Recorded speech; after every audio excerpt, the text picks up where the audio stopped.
नमस्ते आप सभी को। मैं रीना ढिल्लो एक बार फिर से स्वागत करती हूँ आपका अपने यूट्यूब चैनल हिंदी विषय श्रृंखला में।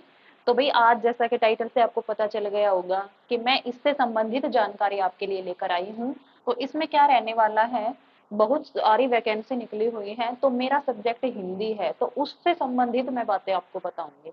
उसमें टोटल 139 सीटें हैं। और जो जनरल कैटेगरी है, जैसे मैं जनरल में हूँ तो उसकी बात करती हूँ, क्योंकि सबसे ज्यादा वैकेंसी आपको पता है जनरल कैटेगरी में ही होती है। तो जनरल कैटेगरी में उसमें 67 सीट है। कोई अदर स्टेट का भरता है हरियाणा के अलावा, जैसे कोई यूपी का, राजस्थान का, तो उनके जो फॉर्म है वो भी जनरल में ही काउंट होंगे। ठीक है, वो बच्चे या चाहे वो एससी से हो, एसटी से हो, ओबीसी से हो, उनका जो फॉर्म है वो जनरल कैटेगरी में ही काउंट होगा और उन्हें जनरल वालों के जितने ही नंबर लेने पड़ेंगे। ठीक है, भर सकते हैं अदर स्टेट वाले। इसकी एलिजिबिलिटी की बात करूं तो भाई आपके पास नेट होना चाहिए, और जो आपकी पीजी है, ठीक है, जो आपने एमए किया है, वो कम से कम आपका 55% से पास होना चाहिए। ठीक है, बहुत ही कम शब्दों में बहुत ज्यादा जानकारी मैं आपको यहाँ देने वाली हूँ। तो देख लेते हैं भाई। नेट होना चाहिए, ठीक है। अगर आपके पास नेट नहीं है और आपने पीएचडी कर रखी है तो भी चलेगा। ठीक है, पीएचडी भी हो चाहे नेट हो, दोनों में से एक चीज होनी जरूरी है आपको।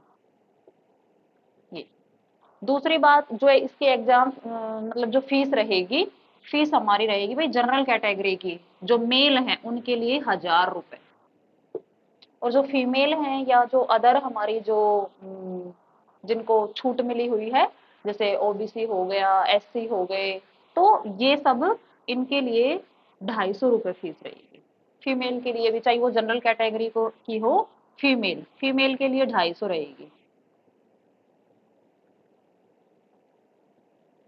ठीक है, तो इस तरीके से आगे देखते हैं। पीएचडी की बात हो गई, उसके बाद में फीस की बात हो गई। अब इसमें दो टेस्ट होंगे। कितने टेस्ट होंगे? दो चरणों में आपकी परीक्षा होगी। पहला जो आपका होगा वो होगा स्क्रीनिंग टेस्ट, और ये आपका रहेगा 100 नंबर का। इसमें 100 ही प्रश्न आएंगे, 100 ही नंबर का रहेगा। 100 नंबर का रहेगा, 100 ही प्रश्न आएंगे। एमसीक्यू रहेंगे, ये भी मैं आपको बता देती हूँ, एमसीक्यू रहेंगे। और इसमें जो नेगेटिव मार्किंग भी है, 0.25 से आपका जो आपने गलत कर दिया है उसमें से सही में से 0.25 आपका कट जाएगा, मतलब 1/4 कट जाएगा आपका। ये बात हो गई इसकी। अब इसकी जो सिलेबस है उसकी बात करते हैं। सिलेबस में क्या रहेगा, आपका जो सब्जेक्ट है उसी में से आएगा, परंतु 10 से 15% आपका डीआई हो गई, हरियाणा जीके हो गई, रीजनिंग हो गई, इनसे संबंधित आएगा। ठीक है, तो ये पहला जो पेपर है उसकी बात हो गई। अब जो दूसरा पेपर आपका रहेगा वो भी 150 नंबर का होगा, और उसमें आपको कोई एमसीक्यू देखने को नहीं मिलेगा। वो सब्जेक्टिव होगा, उसमें आपको लिखना पड़ेगा, पेज भरने पड़ेंगे, और अन्य आपको कोई सीट नहीं दी जाएगी। जितना आपको आंसर सीट मिली है उसके अंदर ही आपको अपने जो 10 क्वेश्चन करने, 10 15 क्वेश्चन करने होंगे आपको। मान लीजिए 18 दिए गए हैं तो 18 में से कोई भी 15 आपको करने हैं, और वो इस हिसाब से कि भाई 10 10 नंबर के हिसाब से आपके वहां कॉलम मिलेंगे और उनमें आपको लिखना है सुंदर राइटिंग में। ठीक है, तो आशा करती हूँ जानकारी आपको मिल गई होगी कि इसके अंतर्गत हमारी कितनी फीस लगने वाली है, क्या हमारा जो क्राइटेरिया वो होना चाहिए, और किस प्रकार से आपका पेपर होगा। धन्यवाद।